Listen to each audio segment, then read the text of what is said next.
pihak yang ternyata salah fakta, ternyata ada unsur-unsur penyelewengan fakta tanpa apa kita tahu niatnya. Saya silakan Sofi Kamal. Saya baca dulu. We now have breaking news. 3 individu yang didakwa menceroboh kediaman rasmi Menteri Besar Selangor pada Jumaat lalu memaklumkan kehadiran mereka adalah atas jemputan dengan kapasiti pertubuhan bukan kerajaan NGO berhubung isu penduduk kampung Sungai Sirih Kelang berkaitan projek laluan rel Pantai Timur ECRL. Pengamal media Muhammad Sufi Kamari 35 berkata dia bersama 2 rakannya diminta oleh Muhammad Zai Mustafa selaku wakil jawatan kuasa daripada Gerakan Pertubuhan Ummah untuk hadir dalam pertemuan dengan Datuk Seri Amiruddin Syari pada Jumaat lalu.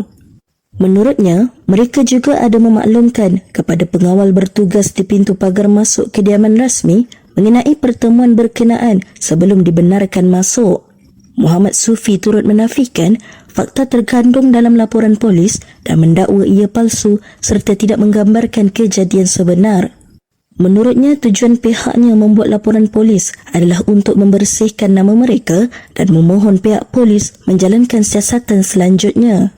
Sementara itu, Ketua Polis Daerah Shah Alam, Asisten Komisioner Muhammad Iqbal Ibrahim mengesahkan sudah menerima laporan daripada pengamal media itu.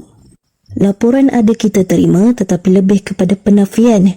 Kita sudah melengkapkan kertas siasatan dan serah kepada Timbalan Pendakwa Raya untuk arahan lanjut pada petang ini, katanya. Dalam pada itu, Peguam Nazrul Nazir menjelaskan pihaknya belum dimaklumkan berhubung siasatan termasuk sama ada anak guam mereka akan dituduh atau sebaliknya. Kita tunggu sebab setakat ini mereka iaitu 3 pengamal media itu baru saja keluar daripada reman. Kalau dikatakan ada pendakwaan, maka kita akan pertahankan apa yang disebut oleh Muhammad Sufi dan 2 yang lain di mahkamah nanti, katanya. Bro, abang bawa, maksudnya abang bersubat tiga-tiga lah. Dia tak boleh biarkan charge tiga-tiga. Dia nak jawab di bersama. Korang sebanyak lah 3 orang. Mana Saya boleh ingatkan okey lah, ni? betul lah. Seorang je tipu, 2 tak tipu. Tapi bila 2 ni bawa seorang ni menyeruk, maksudnya dia tahu Sebat.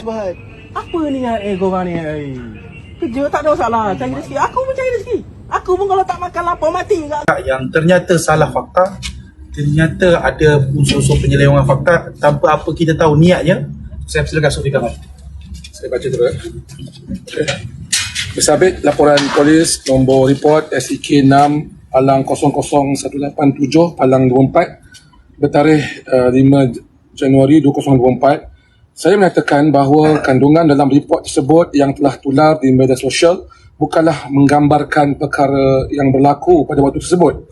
Kejadian sebenarnya pada 5 Januari 2024, saya telah dimaklumkan terdapat satu pertemuan di antara Menteri Besar Selangor dengan penduduk kampung Sungai Sirih berkenaan dengan isu ECRL. Saya telah diminta oleh Cikgu Muhammad Zai Mustafa selaku wakil task force daripada NGO Ummah untuk hadir bersama di dalam pertemuan ini.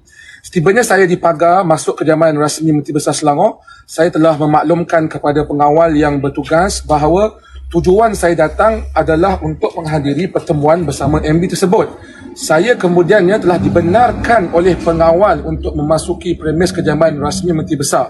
Selepas dibenarkan masuk, saya juga telah sempat berada di dalam pertemuan bersama MB dan penduduk kampung Sungai Sirih.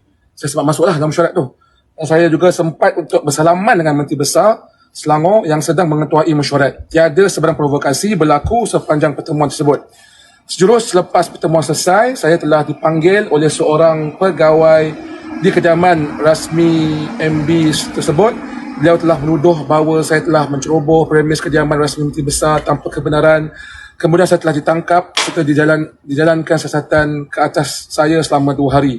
Saya menafikan kandungan yang dinyatakan dalam laporan polis bernombor report SEK 6 Palang 000 187 Palang 24 dan menyatakan bahawa fakta yang terkandung di laporan polis tersebut adalah palsu dan tidak menggambarkan kejadian sebenar. Tujuan laporan polis ini dibuat adalah untuk membersihkan nama kami lah serta memohon pihak polis untuk menjalankan siasatan di bawah Seksyen 182 Kanun Kesiasaan dan atau mana-mana peruntukan undang-undang yang lain berkenaan dalam laporan palsu tersebut. Sekian laporan saya. Terima kasih. Kalau kita buka soalan, saya akan menyatakan kenyataan rasmi daripada pihak Arakah yang dilihat seperti menjadi antara